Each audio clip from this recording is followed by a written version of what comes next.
Welcome to Fables of Our Deconstruction, a podcast where we examine our systems of faith and culture together as we grow as people. I'm your host, Dylan. If you like what you hear, be sure to check me out at patreon.com/Dylan. If you'd like to be on a future episode, leave me a message over at 515-318-7569 or find Fables of Our Deconstruction on Anchor FM and send me a voice message. If you want your name shared, include it in your message, otherwise I'll keep you anonymous. Now let's deconstruct.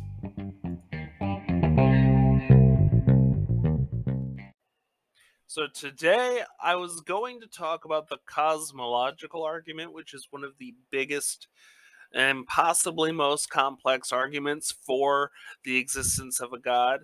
And I'm still prepared to talk about that, but we're going to move it on for the next episode. Um, I do think that I have reasonable arguments to make claims why I think the cosmological argument itself is fallacious or has issues.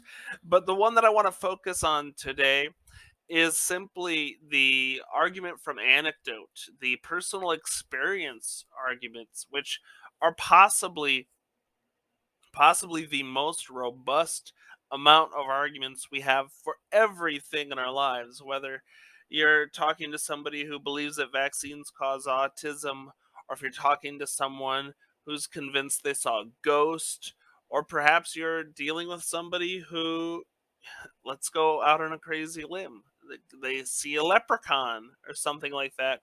They're having personal experiences typically that give them grounds to make claims, although they lack understanding that those claims may not be backed up by actual evidence. Now, the difficulty that I see inside this issue is that personal experiences are still valid and they still have value, but what you believe you experienced may not be the case.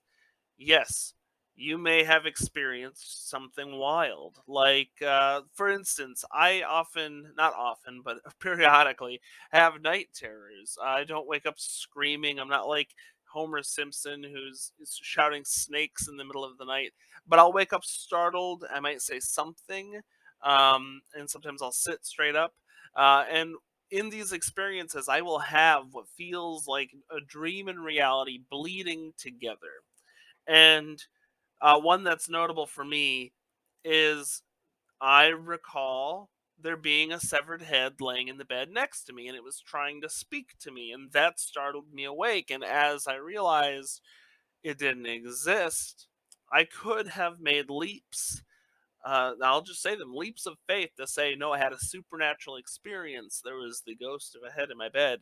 Or perhaps you've seen a giant spider that vanishes, or I've seen these strange creatures standing in the hallway that suddenly stop existing. But I'm able to take a step back and say, hey, there wasn't a strange monster in the hallway. I was experiencing sleep paralysis. I have a pretty robust understanding of what experience that is and what details it and what to anticipate. And my body reacts in a well enough way to realize that this is not reality, and I'm able to go back to sleep moments later.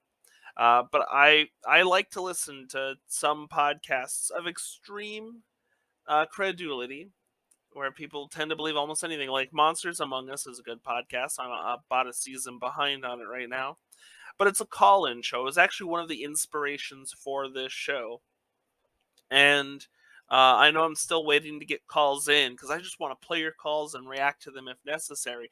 But and that's what they do on Monsters Among Us. But they will have people call in about UFOs, alien big cats, zombies, ghosts, anything your imagination might be able to create in the spectrum of spooky bumps in the night.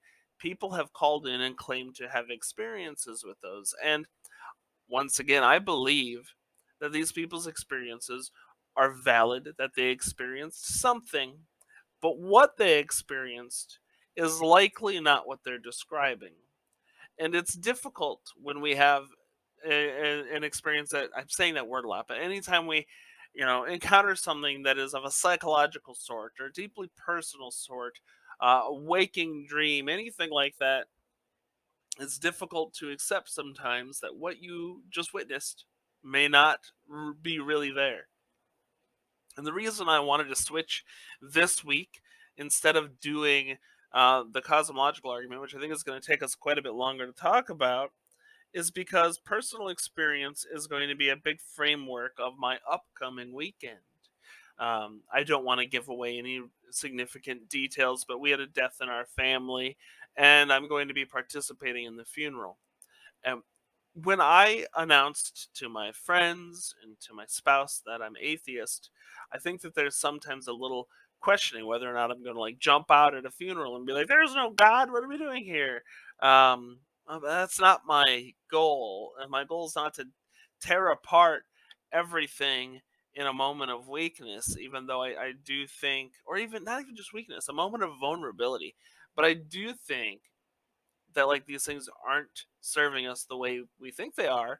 But in a moment like that, in the moment of a funeral, I'm going to do my best to be respectful of the situation we're in, the wishes of the person who has passed, and if they call for a prayer, I'll be silent, but I'm not going to participate because they're asking me to participate in something I disagree with, and that's the extent of what I plan on doing.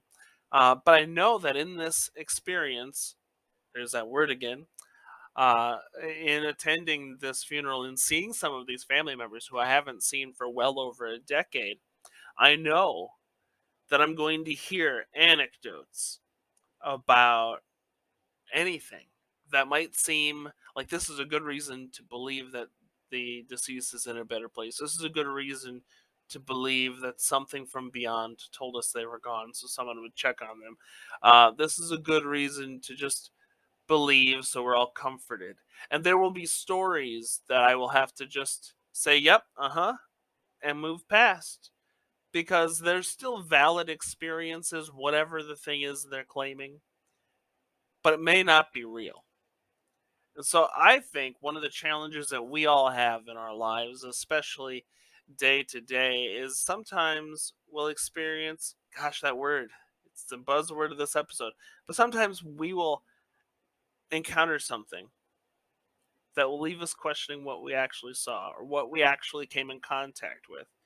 And like I, for one, last night took the dog out to go to the bathroom. Dog's kind of pushy. He knows he wants to spend more time outside. He doesn't want to necessarily go to the bathroom. So he'll dirtle around. And he barked at something that I could not see. And whatever that was, it startled me. And I rationalized it away, saying, I think he saw my shadow against our shed. Maybe he did, and maybe he didn't. But the thing is I have no conclusive evidence as to what he saw. I have no definitive anything to say that he saw something that was there and that I could identify. And so there's no value in me saying, hey, he saw Bigfoot. Hey, he saw a burglar. Hey, he saw a bunch of fairies. It's better for me to say, I don't know what he thought he saw or what he may have seen, but he barked and it startled me. And I don't need my irrational mind to take over from there. I need the rest of me to say, that's all, but it's late, so you shouldn't be barking outside. We're going back in, right? So I think even in all these daily moments, when there's an opportunity for us to take an anecdote and make a claim that God made all the lights green, or that as long as I have this little cross in my car, I won't roll over. I won't roll the car on the highway because XYZ moment tells me that that must be true. I think all of those things are moments for us to reflect and say, am I using my best critical mindset here in examining what's going on in this moment? Is it fair for me to say that there was a ghost over there, or is it better for me to say, I don't know what the dog saw? He's just barking. I think ultimately we're going to have to assume, especially in a realm of deconstruction, what we believe in and why, that we're going to have to accept that that it's okay to say, I don't know. That's what I'm trying to squeak out. Because when we reflect on things like what I brought up last time about having a disability, and that being my biggest reason I believed, there's no substantial evidence. And it'd be better to say, hey, I did better than expected from the doctor's predictions because I don't know. If I don't have a good reason, then I don't know. But what's even more interesting is when we look at that, my outcomes being better than predicted, the closest we have to knowing is that I had a family that could afford or have access to therapy. And I had the opportunity to exercise those things. So there's suddenly more evidence for that being the case than divine intervention. But if we don't have an answer, if we don't know why I exceeded expectations, then it's better to say we don't know. That there must be a reason, however small or underlying, but we don't know. So I guess that's my challenge for anyone listening this week, especially as we face things like death, or even the pandemic, anything that leaves us questioning. Try to embrace, I don't know.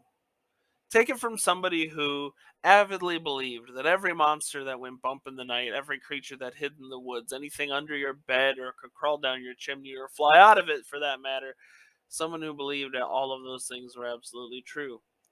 Remember that the best evidence we have comes down to I don't know. And if you can draw your conclusion there, then you have two options. Is it worth investigating for better evidence as to what happened or what I saw or what took place? Or is the best evidence I'm going to get, I don't know. I'll see you next week.